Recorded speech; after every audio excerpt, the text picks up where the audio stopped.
voy a dar las palabras en este momento al señor Abel Guzmán, presidente de la Asociación de Cronistas Políticos de la República Dominicana. Abel. Gracias, Catherine. Qué bueno es estar entre amigos y colegas. La verdad que yo le decía a Pablo cuando conversamos y nos invitó a esta actividad, que se ha convertido la Defensoría en un think tank político electoral necesario en estos momentos y un aliado también de la comunicación, que es de las empresas y de los oficios que más vienen sufriendo desde antes de la pandemia.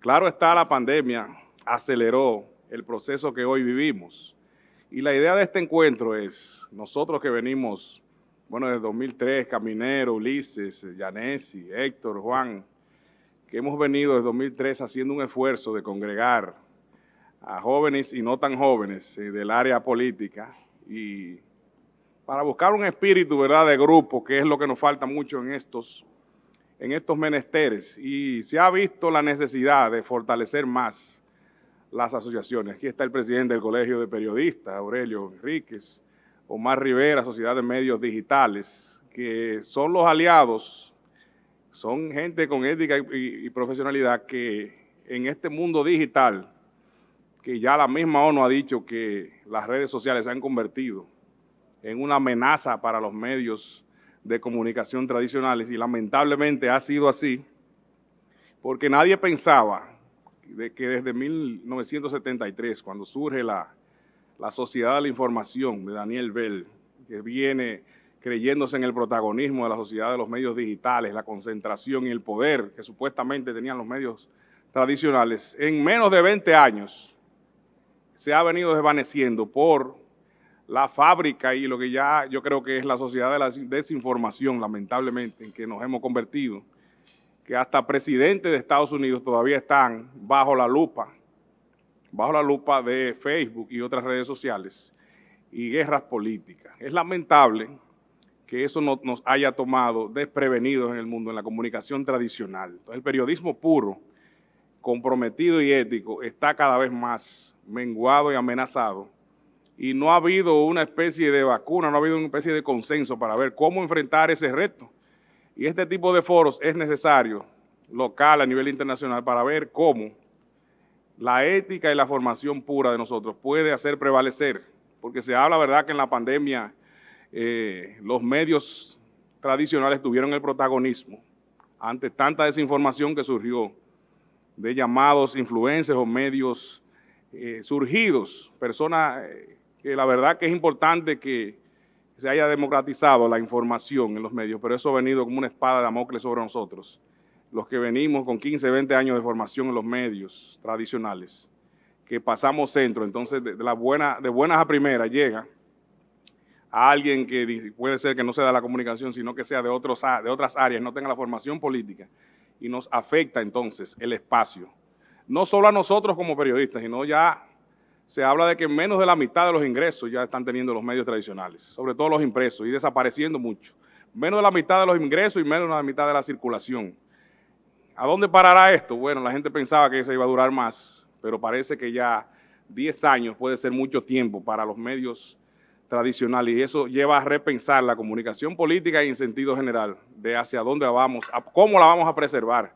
Mejor dicho, nosotros que venimos con compromiso ético desde la universidad tenemos que saber cómo nos unimos para preservarla en ese sentido de las amenazas que lamentablemente son las redes sociales. Lamentablemente lo son, a pesar de ser un aliado de la divulgación de los medios tradicionales y de nosotros mismos, pues se han revertido con el fenómeno de los fake news, al punto que han tomado la medida hasta de cerrar cuentas a un presidente en ejercicio, para que vean lo que ha habido, lo que se ha convertido esa libertad absoluta de los medios de redes sociales.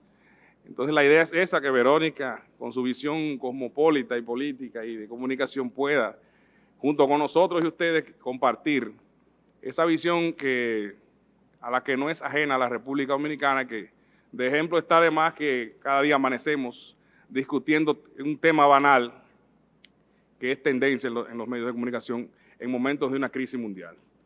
Le doy paso a querida Verónica Fumanal y espero también que las inquietudes de ustedes fluyan en este encuentro.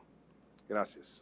Lo primero de todo, quería agradecer tanto al señor Abel Guzmán como a toda la asociación con honrarnos con su presencia. Para mí es, la verdad, estoy abrumada por la agenda que me ha preparado el Defensor del Pueblo, al que le tengo un enorme cariño y también una tremenda admiración por todo lo que trabaja por su país y al que le agradezco profundamente que me haya invitado a estar con ustedes en mi primer viaje a la República Dominicana.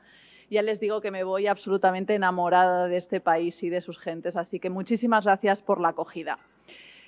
Voy a hacer una pequeña intervención, porque a mí lo que me interesa es debatir con ustedes todas las personalidades que se dedican en este país a hacer política y comunicación. Y como saben ustedes, yo estoy en el otro lado de la trinchera, es decir, yo soy una asesora en comunicación política.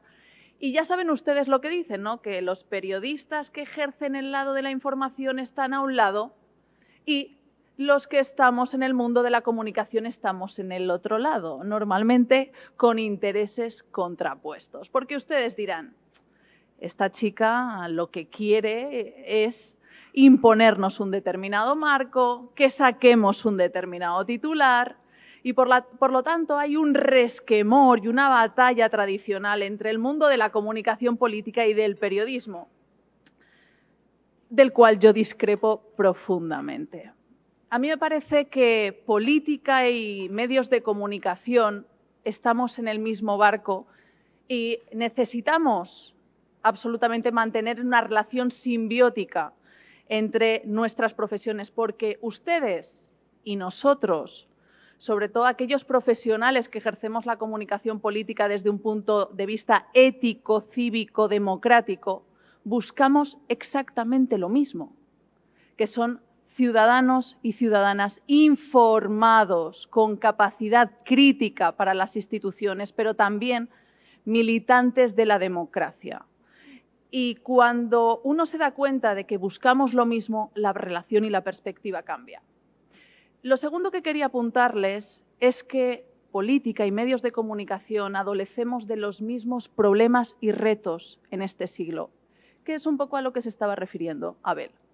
Tenemos una crisis de intermediación muy importante. No sé si vieron el movimiento, la ola tremenda del Me Too en Estados Unidos que llegó y que en España estábamos viviendo de una forma muy intensa también y que no fue capitalizada por ningún partido político, ni nació de un partido político.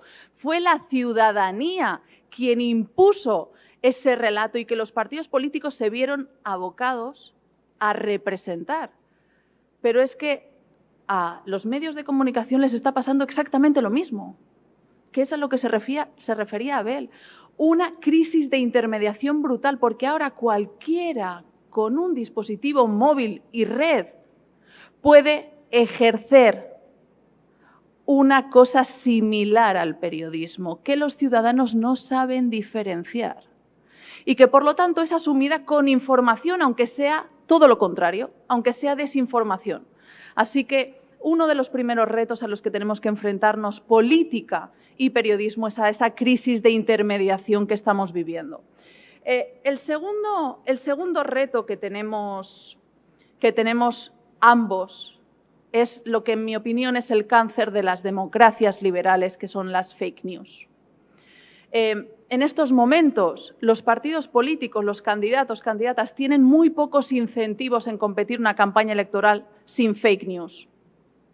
Porque aunque se demuestre que mintieron, nadie les quita el poder. A un medallista, si se descubre que corrió dopado, le quitan la medalla y le quitan los honores. A los políticos no. Y de hecho, ahí vemos cómo el señor Boris Johnson en el Reino Unido, que hizo de la mentira una forma de hacer política, está presidiendo y es el primer ministro del Reino Unido, con un Brexit que se construyó junto como la candidatura de Trump con una empresa absolutamente nefasta llamada Cambridge Analytica y que ha sido declarada culpable y que Trump no fue depuesto de su poder. Por lo tanto, las fake news en campañas electorales y en comunicación política son tremendamente peligrosas, igual que para ustedes, para el periodismo. Porque ¿qué hacen las fake news? Tomar la forma del periodismo. Querer ser periodismo cuando no lo es, cuando es manipulación, desinformación, pero adoptan una forma muy similar. Yo muchas veces, cuando personas ajenas al mundo de la comunicación y la política me dicen, oye, Vero, mira lo que he visto, y me envían una noticia, yo siempre le digo, ¿quién la firma? No, no la firma nadie. Digo, pues si nadie la firma, nadie se encarga de ella. Pero esta información que es diferencial, que es sustantiva para saber diferenciar la realidad de un contenido informativo veraz de algo que no lo es, la gente no tiene esta formación. Y a mí me parece fundamental. Y por lo tanto, como les decía, el reto de las fake news les afecta a ustedes y nos afecta a nosotros. Y luego, si se dan cuenta ustedes, ¿qué hacen los líderes políticos demagogos, radicales, extremistas? ¿Qué es lo primero que hacen? Atacan a los medios de comunicación y a los periodistas. Lo primero, porque no quieren su trabajo. ¿Y qué hacen? ¿Cómo hacen comunicación política? ¿A través de los periodistas como mediadores? No. A través de las redes sociales, enlatando contenidos que nadie cuestiona, que nadie pregunta. Por eso fue tan importante, ¿no?, que Twitter decidiera cerrar una cuenta cuando había un presidente todavía en ejercicio que estaba llamando a luchar contra sus instituciones democráticas, como el asalto en el Capitolio, cuando se iba a tomar el proceso de puesta en marcha de Biden. Por eso, y con esto termino, el mundo de la política y del periodismo, ejercidos de una manera veraz, ética, crítica, con un objetivo, tener ciudadanos informados, militantes de la democracia, es lo que nos une. Y yo, para explicárselo a mis estudiantes, que por cierto tengo muchos de la República Dominicana, siempre les digo lo mismo. Los consultores políticos tenemos que tratar a los periodistas como si fueran nuestros hijos, aunque sean críticos, aunque no escriban lo que nosotros queremos a veces, son el elemento fundamental de fortalecimiento de una democracia y por eso tenemos que quererlos como a los hijos, aunque no nos quieran. A partir de aquí estoy a su disposición a contestar cualquiera de sus preguntas, comentarios, que seguro serán muy interesantes. Muchísimas gracias. No, gracias, Verónica. Entiendo que todos tenemos inquietudes parecidas, sobre todo, ¿verdad?, a partir del 2004, cuando surge Facebook, 2006, Twitter, que son los que le han dado, lo que tienen principales culpas de lo que vivimos hoy en esta era digital. Pero quisiera saber cómo hacer aliados a quienes tú los ves como enemigos. Esa podría ser una de las primeras inquietudes y quienes se animen pues pueden ir tomando la palabra y haciendo las preguntas. Y buen provecho, estamos entre amigos, podemos comer, adelante.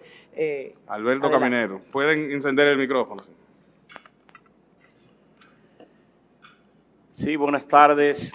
Muchísimas gracias tanto a la Asociación de Cronistas Políticos y principalmente Defensor del Pueblo, Pablo Ulloa, por la invitación y también la presencia de todos los periodistas, colegas que están en el día hoy de aquí. Este es un evento fundamental para el periodismo dominicano y como tal, así lo percibo y lo recibo. La comunicación política, la comunicación en sentido general, el periodismo, está desde hace más de una década, ha tenido una serie de escollos por la fuente, y es que los políticos, en sentido general, han cambiado su forma de ofrecer las declaraciones y los detalles. Prefieren expresarse a través de Facebook o a través del Twitter, porque así, ofreciendo una información vaga, no tiene absolutamente nadie el interlocutor que pueda presionarlo o ofrecer o criticar, buscar la forma de que no sea esa sus declaraciones. Pero cuando la ofrece, ya la opinión pública en sentido general la da como un hecho. Fulano de tal habló, pero eso no es lo que queremos que tú hables. Nosotros queremos que tú te expreses sobre tal condición. Así vimos de cómo, por suerte que en este nuevo gobierno varió un poco, y es que se cerró completamente el gobierno en los últimos 8 años, porque eso no era una fuente de información, había que buscarla a través de las redes o a través de las informaciones digitales que se enviaba. Ahora es una fuente que hay que caerle atrás y hay que, nosotros como directores de medios, bueno, pues hemos puesto a los periodistas que vayan a esa fuente a buscar las informaciones, aunque no quiere decir tampoco que se consiga lo que uno desea. El interés de mi participación ahora, antes de la pregunta, es tratar de conocer en España qué se ha hecho, porque aquí los fake news, al igual que en todas partes, es nocivo, pero los periodistas y los medios de comunicación tenemos lo más importante, y es la credibilidad, porque las redes que se han convertido en una fuente de desinformación y una fuente de degeneración de la información, bueno, pues a nosotros los periodistas nos queda esa credibilidad, y la sociedad busca siempre lo que piensa un medio o lo que escribe un medio para darle aquiescencia a cualquier tipo de información. Me gustaría conocer, Verónica, ¿cuál ha sido la experiencia de ustedes allá en España de ver un periódico como El País, el principal de la nación europea, en convertirse de un periódico físico tradicional en un periódico completamente digital? ¿Cómo ha podido esa experiencia? Nos gustaría que la comparta con nosotros. Encantada de responderle. ¿Cuál es el problema? Y tenemos que preguntarnos cuál es el origen del problema. ¿Cuál es el problema cuando un político, a través de un enlatado que le llamo yo, de Facebook o de Twitter, emite una declaración y no hay ningún periodista para preguntar por las cuestiones que le importan a la ciudadanía y tenemos un mensaje unidireccional? En mi opinión, el problema es que no tenemos la cultura en España, desde luego que no desarrollada, sobre la importancia de los medios de comunicación en la sociedad.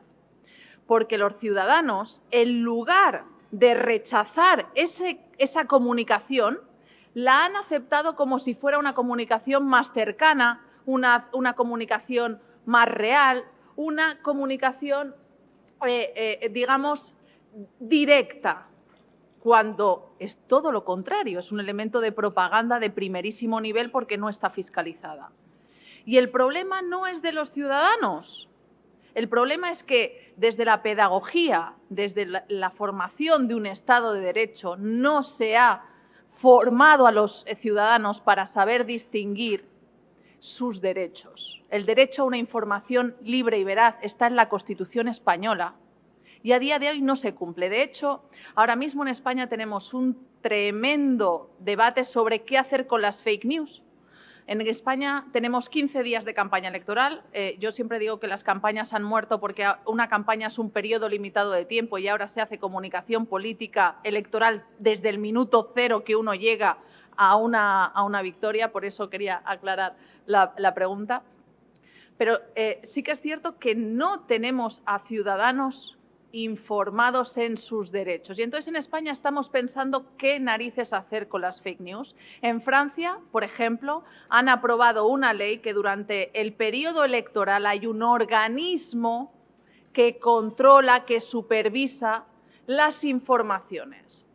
Y les digo una cosa, puede ser una solución a corto, pero tremendamente cuestionada desde el punto de la libertad de expresión y de prensa. Porque ¿quién dice que es verdad y que no es verdad? A mí me parece muy peligroso.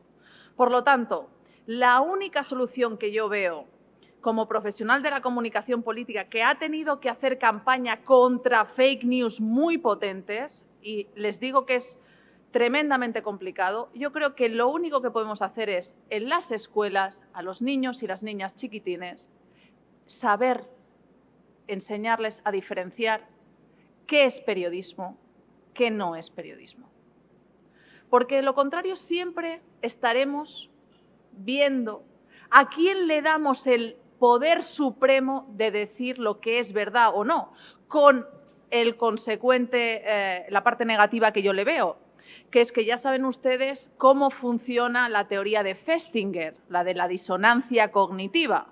Si yo hay algo que no quiero creer, digo que la fuente no me la creo, que el contenido no me lo creo, o rehago la versión para que esté de acuerdo con mis valores, con mis creencias, y por lo tanto, si alguien me dice que es verdad o que no es verdad, en función de si yo quiero creer o no quiero creer, lo voy a creer. Y por lo tanto, en mi opinión, es muy importante que sepamos decirles a las nuevas generaciones qué y cómo se hace una información veraz, porque es el derecho de los ciudadanos a recibir una información veraz. ¿Cómo hemos visto lo del país? Pues yo además trabajo para la casa, es decir, yo soy analista del Grupo Prisa. El Grupo Prisa es uno de los principales conglomerados de comunicación de España que tiene el país y la cadena SER. Yo trabajo en la cadena SER. Y es cierto que la cadena SER ha aguantado infinitamente mejor el empujón porque la capilaridad territorial que tiene la radio en España es muy importante y esa radio de proximidad, de desconexión, funciona muy bien a nivel comercial, porque en la cadena SER los anunciantes son nacionales en las franjas nacionales, autonómicos en las franjas autonómicas y locales, por lo tanto tienen un nivel de ingresos bastante mayor. El país todavía sigue vendiendo un papel, pero es cierto que no es la sombra de lo que fue. Y les voy a decir una cosa, y les voy a hablar de una experiencia personal, de cómo la crisis de los medios de comunicación afectó fundamentalmente a uno de los grandes como es el país. Yo trabajé para Pedro Sánchez, el presidente actual de España, en su primera época como secretario general del PSOE en la oposición, y vivimos un momento traumático cuando se estaba decidiendo si nos teníamos que abstener o no con Mariano Rajoy para no tener que volver a repetir elecciones. En aquel momento el país, el principal medio de referencia del ámbito socialista, tomó un posicionamiento muy fuerte, editorialmente hablando, diciendo que el PSOE se tenía que abstener. Bien, Pedro Sánchez decidió que no. De hecho, el eslogan de aquella acción política fue "no es no". El país pidió la cabeza de Pedro Sánchez, la tuvo, Pedro Sánchez dimitió, pero Pedro Sánchez volvió y en contra del país ganó las primarias que le enfrentaban a Susana Díaz y hoy es el presidente del Gobierno. El director del país ya no está, así que en aquel momento ganó un sentir popular no frente a la línea editorial del país, que en aquel momento jugó muy fuerte contra Pedro Sánchez. Así que, efectivamente, no solo ha perdido capacidad de impresión en papel, sino que además ha perdido capacidad de influencia.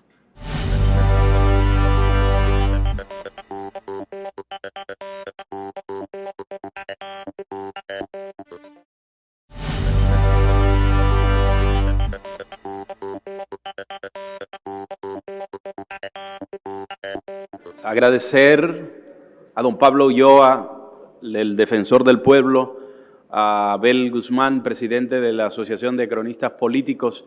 Aprovecho también para dar la bienvenida a otros miembros del ACP que ya están con nosotros, Elvis Lima, por ahí vi a Pérez Reyes también, Yanesi, la buena amiga Diurka, muchas gracias, de verdad, Iluminada de la Z, gracias, de verdad, por compartir con nosotros. Como vivimos en el mundo de las redes sociales, tenemos también gobiernos que se rigen por las redes sociales, que toman medidas, que toman decisiones por lo que aparecen en las redes sociales. Yo pienso que eso le ha dado un ribete mucho más elevado, de más importancia a estos medios.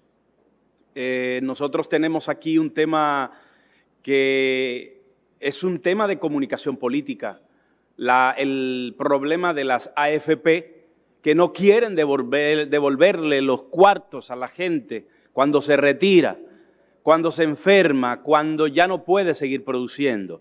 Aquí hay un problema de comunicación política porque esta gente ha perdido la batalla ante la opinión pública.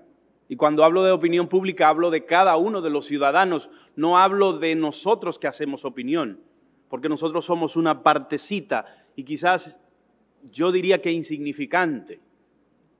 Lo más importante es lo que piensa la gente, lo que asume la gente cuando se le habla.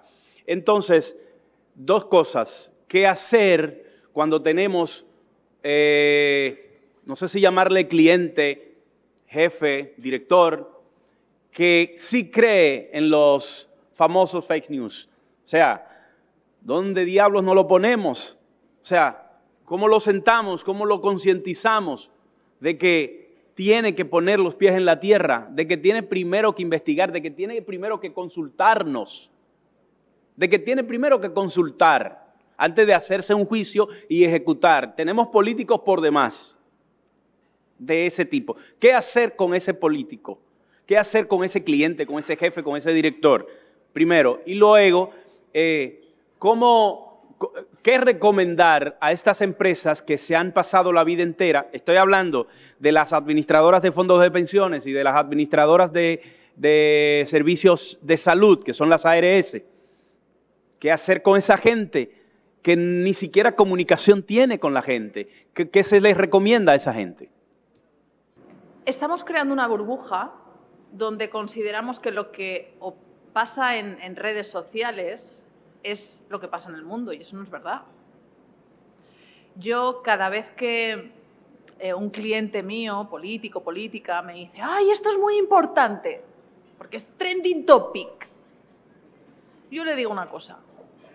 ¿Qué persona tiene usted en su familia, tía abuela, tío abuelo, no tenga redes sociales? Que haya ido esta mañana al bar, ya saben que en España somos muy de bares, se ha ido a la peluquería, pregúntele de qué ha hablado esta mañana con sus amigos. Es otra vida, es otro mundo. Ahí es cuando se dan cuenta que si se meten en esta burbuja, no van a aguantar en el poder. Básicamente porque, efectivamente, ahora mismo hablamos mucho de las redes sociales, pero uno de los principales retos que tienen las sociedades democráticas es el gap digital. Hay personas que viven aquí, y lo comentábamos antes con uno de vuestros compañeros, que no se han socializado como nos socializamos nosotros, jugando a deportes con nuestras amigas, dando un paseo, y que no saben relacionarse. Su cerebro está cambiando porque tienen miedo al contacto humano. Por lo tanto, tenemos a sociedades ahora mismo partidas generacionalmente, y me parece que eso es un problema muy importante para el país, para los países, porque no compartimos narrativas ni consensos. Para que las democracias, para que los sistemas aguantan, no son ley natural, no es como la ley de la gravedad, aguantan porque todos socialmente hemos decidido que era la mejor forma de organizarnos. En España hay ciertos consensos, el consenso de la transición, muy importante, de lo que pasó. Esos consensos sobre los que se aguantan las instituciones se están resquebrajando. Hay gente que no los percibe como propios, sobre todo la gente más joven, que no está en los circuitos informativos que estamos las personas más mayores. Están con otras personas. En España podemos hablar como de las dos sociedades, el que tiene de referente a periodistas tan importantes como Carlos Herrera, como Àngels Barceló, Iñaki Gabilondo, y hay personas que no conocen a estos referentes periodísticos y que tienen como referentes a Ibai Llanos, que yo no sé si ustedes lo conocen, pero es un streamer. ¡Ay! He tenido que aprender yo lo que es un streamer. Resulta que son personas que comentan juegos, que retransmiten videojuegos, que retransmiten cosas y les ponen su opinión. Bueno, Ibai Llanos es una celebrity en España para una parte de la población y hay gente que no sabe ni quién es. Cuando dejamos de tener mitos compartidos, ahí es cuando las sociedades pueden resquebrajarse en dos o en tres. Por lo tanto, a mí me parece fundamental que los políticos y las políticas hablen con gente diferente, que no se generen lo que en España llamamos el síndrome de la Moncloa, ¿no? Que es que se rodean de asesores, de personas y que el único contacto con la realidad es esto, pero esto no es real. Esto no es real, TikTok no es real. Les voy a contar una anécdota. Cuando estábamos en la pandemia y nos encerraron en España a todos el 15 de marzo de hace 2 años, un amigo mío que tiene 2 niñas jóvenes me dijo, ¡ay, hay una red social, TikTok! Y yo dije, ¿y eso qué narices es? Digo, oye, ya que me llame tu hija, que tenía 14 años, porque yo necesito saber las nuevas tendencias en comunicación para nuestro trabajo, ¿no? Total, que me dijo, no, es una red de bailes, ahí hacen coreografías. Y cuando nos encerraron, pues yo tenía el tiempo para mirar lo que era TikTok. Me abrí una cuenta, empecé a mirar y casi me da un soponcio. Resulta que las mujeres que estamos peleando porque dejen de fijarse en nuestra apariencia para fijarse en nuestro cerebro, en nuestras capacidades, en nuestra profesionalidad, tienen a las nuevas generaciones en TikTok con filtros que les deforman la cara para parecer más guapas. No sé si ustedes saben, en España al menos, no sé si aquí también, que las operaciones de cirugía estética para moldear su cara a los filtros de TikTok tienen un crecimiento exponencial, sobre todo entre las chicas jóvenes, que ni siquiera se han desarrollado completamente. Y entonces me asustó muchísimo que la mayoría de las chicas que estaban en TikTok, jóvenes, hacían un proselitismo muy peligroso sobre su cuerpo, sobre su imagen. Y en ese momento decidí abrirme una cuenta de TikTok para que tengan otros referentes, no basados en la estética, no basados en la imagen, y yo soy la que defiende que cada una vaya como quiera, que sea coqueta, que no, pero tenemos derecho a ser escuchadas por otras cosas. Le digo porque ese universo es completamente diferente, y cómo la política llega a esas personas que tienen unos intereses completamente ajenos a la vida pública y que están mucho más pendientes, ¿no?, de si tienen un bolso bueno o si tienen el éxito y lo que es la concepción del éxito para esas personas más jóvenes. Yo estoy súper preocupada con este tema, sobre todo en relación a las mujeres y a los avances que hemos hecho en igualdad y que necesitamos seguir conquistando necesariamente hasta que sea real. Por eso yo a mis clientes les digo que hablen con las personas normales y corrientes y no con los que estamos aquí todo el día. Creo que me había preguntado otra cosa sobre las empresas. Las empresas... Sí, perdón, básicamente, Ajá. Porque hay temas que si tú no los abordas, si tú no los asumes en su momento, causan el efecto, y ese efecto o el daño de ese efecto, sencillamente no hay forma de que te recuperes de él. De revertir. Entonces, la pertinencia que hay de tú manejar efectivamente una comunicación, que en este caso es una comunicación política, porque esto es un tema político. Claro, efectivamente. De hecho, las empresas en España y en otros países han vivido de espaldas a la comunicación. La única comunicación que hacían las empresas era la cuenta de resultados para los accionistas. Hemos ganado tanto, hemos repartido tanto, vamos a invertir tanto. ¿Qué ¿Qué pasa? Que ahora las empresas tienen a consumidores militantes. No sé si saben, por ejemplo, que hubo una marca de ropa en Estados Unidos que cuando estaba la campaña de Biden contra Trump, en sus etiquetas se posicionaron a favor de Biden. Algo que desde un punto de vista empresarial tiene mucha miga, porque puedes ganar por un lado, pero puedes perder por otro. Y no sé si se han dado cuenta ustedes que ahora mismo hay empresas que han tomado de la acción y los valores políticos una forma de crear consumidores.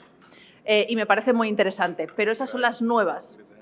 Ah, sí, señor. Lo tiene que decir él. Donald Trump, corbata Donald Trump. Yo no sé si la llamaría. Fue Pablo que me influenció ahí. Pero sobre todo que ese es un rojo chino, que es el chino que usa Putin. Bueno, es que los republicanos ya saben ustedes que son los rojos.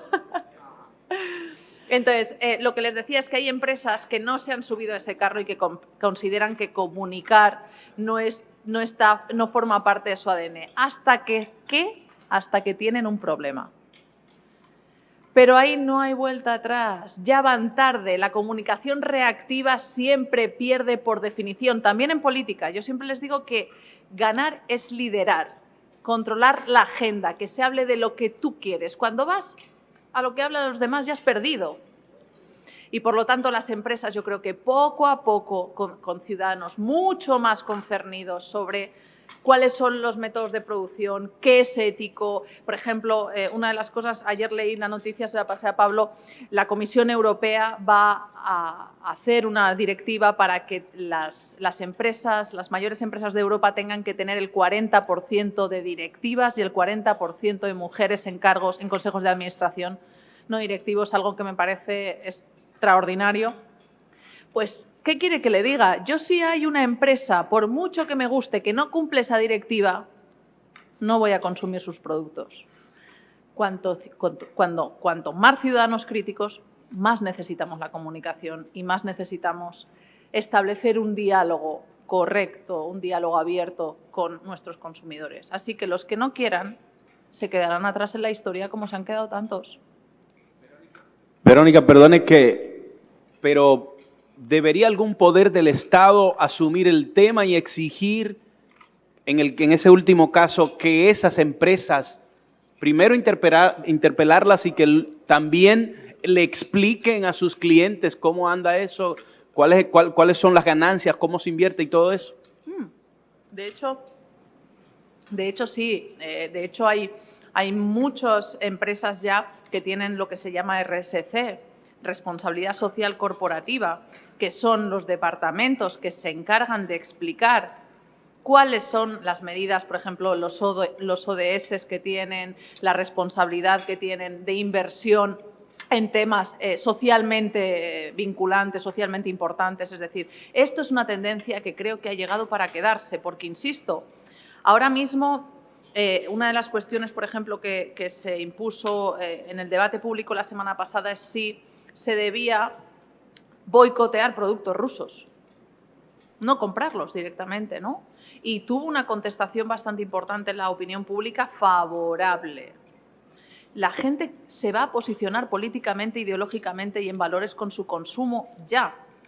Y a lo mejor las cohortes generacionales más mayores, menos informadas, posiblemente menos.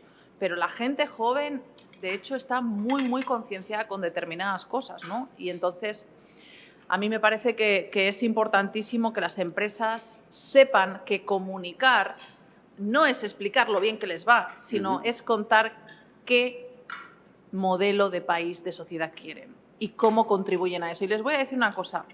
Las industrias energéticas occidentales que se han ido de Rusia van a perder 25 billones de dólares. 25 billones de dólares anuales por irse de Rusia. Creo que estamos valorando poco cómo las empresas privadas, que no tienen por qué, se están posicionando en este conflicto. ¿Y sabe por qué se están posicionando en este conflicto? porque saben que el coste reputacional de no hacerlo sería infinitamente mayor. Y ahí es donde está la comunicación. Bien, tiene la palabra ahora Eduarda. Vamos a pedirle, por favor, a los compañeros que tratemos de hacer una sola pregunta breve para que tengamos posibilidad de compartir todos. Continúo con Eduarda, después Juan Reyes, tengo anotado a Mario Lara, posteriormente Darío Nin, Diulca Pérez e Iluminada Muñoz. Bueno, muchas gracias primero por la invitación. Yo creo que a diferencia de todos los que están acá presentes, yo no soy periodista, soy politóloga. Así que, colega, un placer. Soy politóloga muy orientada a los temas de comunicación y sobre todo en materia de consultoría. Y me gustó mucho una parte que usted establecía al inicio de su diálogo, ¿verdad?, con nosotros, y era el tema precisamente de cómo encontrar ese espacio en que nosotros podamos de alguna forma coexistir o convivir, porque al final buscamos lo mismo. Yo creo que es la transparencia entre lo que nosotros hacemos y lo que hace el periodismo. Y digo esto porque también entra un tema ético. Hay elementos, por ejemplo, de la comunicación política que consultores o personas que no tienen precisamente la formación de consultoría utilizan, como por ejemplo los mensajes negativos, el neuromarketing para hablar a la memoria no consciente de los individuos y provocar reacciones. Entonces, es un tema de transparencia y es un tema también de que los países de alguna forma puedan entender que dentro de los órganos tanto que conocen la materia de los procesos como los contenciosos, en el caso de la República Dominicana, Junta Central Electoral y Tribunal Superior Electoral, se creen las direcciones de seguimiento, porque hay delitos que se cometen en materia de comunicación política que se quedan en el aire simplemente porque no se conoce que comunicación política no es lo mismo que consultoría y que hay elementos de profesionalización de los procesos políticos que están dentro de la comunicación política que no tienen nada que ver con lo que muchas personas hacen. Fíjate que este tema me parece mollar porque uno, para ser periodista, tiene que haber hecho la carrera de periodismo, estar colegiado en el Colegio de Periodistas. El Colegio de Periodistas vigila que deontológicamente uno cumpla con sus trabajos y, en cambio, la consultoría política es algo medio etéreo, ¿no? Es decir, uno puede venir de ciencia política, como es nuestro caso, haber estudiado, saber cuál es el código deontológico de los consultores políticos, que lo tenemos, pero no hay un colegio que nos expulse si hacemos una mala práctica. Y les digo una cosa, hay personas que hacen muy malas prácticas, que como ganan muchas campañas electorales, ganan muchísimo dinero y tienen muchísimo prestigio. Por lo tanto, este tema es fundamental. ¿Y qué se puede hacer, no? Pues militar en el lado bueno de la profesión. A mí me parece que es importantísimo, y ayer lo contaba en la Universidad Autónoma de Santo Domingo, que yo cuando deje este trabajo, que no sé si voy a durar mucho, porque es muy exhausto, pero yo el día que acabe con esto, lo único que quiero pensar es que no me arrepiento de nada de lo que hice. Y les tengo que decir, he tenido campañas muy exitosas. Ha habido otras que no salieron bien. Pues la coyuntura, nosotros no somos dioses que controlamos, nosotros hacemos un buen trabajo y luego la coyuntura nos marca mucho, ¿no? Es decir, si ese tema está en la agenda, si no, si nuestro candidato es bueno, a ver si se creen ustedes que nosotros nos inventamos los candidatos. Uno viene con sus taras, uno viene con sus cositas, con sus debilidades, y ahí hay tipos y tipas realmente preparados para esto, y hay otras personas pues que son un poquito peor, y hay veces que no tenemos los mimbres necesarios, ¿no? Pero aún así sacamos los mejores resultados posibles. Y a mí me parece fundamental explicar la diferencia entre lo que está bien y lo que está mal, en un mundo donde las máquinas esto no lo saben hacer. Y el componente humano es precisamente el componente ético y moral. Así que, por ejemplo, desde la Asociación de Comunicación Política de España, que tengo el honor de presidir, hacemos un trabajo ingente hacemos un trabajo muy importante entre los profesionales de la información, porque no se crean ustedes que la comunicación política lleva tanto tiempo en España funcionando de forma profesional. Siempre que hubo un político hubo un asesor, siempre en la vida, desde Cicerón, desde que la política existe, pero no era una profesión reconocida como tal. Ahora sí que está empezando a serlo. Y nosotros, desde la asociación, lo que hacemos es aprender a enseñar lo que está bien de lo que no está bien, que el código ético es muy importante. De hecho, nosotros importamos el código ético de Estados Unidos, que es uno de los más desarrollados, y lo impusimos en España. Y a quien no hace las cosas bien, no lo queremos en la asociación. Entonces, en España, ser miembro de la Asociación de Comunicación Política es un sello de calidad. ¿Es vinculante? No. ¿Hay personas que no son parte de la asociación que trabajan? Sí. Como hay personas de la manipulación que trabajan sin ser periodistas. Entonces, dentro de eso, pues intentamos que todas las personas que son miembros pues respondan a unos valores muy estrictos, y eso es lo que hacemos desde la asociación y bueno, creo que es de lo mejor que podemos hacer. Me encanta. Me encantó la frase de militar del lado bueno de la profesión. Yo creo que eso resume este encuentro, y qué bueno que hayas hecho hincapié en eso, porque aquí yo sé que tenemos mucha inquietud también, no solo de las redes, sino con el sistema, lamentablemente, que somos víctimas del chantaje. Entonces eso nos está afectando, no a lo que no lo hacemos, sino a la profesión, precisamente por la improvisación. Pero que sigan las preguntas, por favor. Bien, Juan Reyes tiene la palabra ahora. Gracias, buenas tardes ya, gracias a Pablo por este evento tan magnífico, a la Asociación de Cronistas Políticos, encabezada por el buen amigo Abel Guzmán Ten. Y, Verónica, hay algo que me llama mucho la atención, para salirnos del periodismo e irnos a la comunicación política. Pero antes, podemos citar un libro de Ignacio Ramonet que habla sobre después de las ideologías políticas, cuando las ideologías comienzan a desmontarse para comenzar a cambiar hacia dónde vamos. Y de ahí surge la pregunta, y surgen muchas preguntas, hay que decir. ¿Qué ha cambiado en el área de la comunicación política? Porque ya sabemos cómo cambian los medios de comunicación. Hace 4 años en República Dominicana a Ignacio Ramonet se le entregó un doctorado honoris causa, y él hablaba que los medios habían cambiado tanto que en el caso de Donald Trump, que era presidente de los Estados Unidos, en ese momento tenía más de 90 millones de seguidores en su cuenta de Twitter. Pero 90 millones de personas ven el Super Bowl, que es uno de los eventos deportivos más importantes de los Estados Unidos. O sea, que ya él como figura en su cuenta de Twitter era un medio de comunicación. La pregunta surge ahora, ¿cómo ha cambiado la comunicación política tras cambiar la sociedad, tras cambiar los medios y las redes sociales convertirse en un elemento fundamental entre los medios de comunicación y el ser humano, y también ahí mismo su experiencia en el manejo de campañas políticas? Usted habló ya de Pedro Sánchez y el logro que muchos los descartaban, pero lo logró. Pues ha cambiado absolutamente. De hecho, yo creo que el ejemplo que ponía antes de la crisis de representatividad que tiene la política la ha facilitado las redes sociales, y, por ejemplo, el movimiento Me Too es un buen ejemplo. Pero podemos ir a otros movimientos, como por ejemplo el 15M. No sé si ustedes conocen el movimiento 15M, que en el 2014 tuvo lugar en España, en un momento donde la corrupción política acosaba a los 2 principales partidos en España, los partidos tradicionales. Muchos jóvenes convocados por redes sociales se fueron a esa primavera, ¿no?, que luego se ha reproducido en otros lugares, y acamparon en las plazas.